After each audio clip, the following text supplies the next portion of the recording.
पूछता सूरह अल-फातिहा जब हम पढ़ते हैं उसमें सूरह अल-फातिहा उसमें हम कभी अल्लाह ताला को थर्ड पर्सन से मुखातब करते हैं और कभी फर्स्ट पर्सन से मुखातब करते हैं। वो पूछता उसकी क्या हिकमत है? इसकी हिकमत यह है कि सबसे पहले तो खुदा को थर्ड पर्सन में मुखातब करते हैं, उससे उसकी सिफ़ात हम पर जलवागर होती हैं और एक ज़ाती ताल्लुक़ कायम हो जाता है।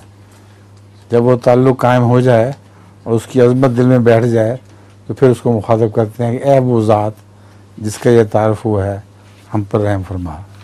ईया का नाबुदो व ईया का नस्तईन से फिर अब जो खिताब है वो मुखातब का शुरू हो जाता है कि हमने तेरी तारीफ़ तो बहुत सुन ली, अब हमें इबादत की तौफीक भी तू ही अता फरमा।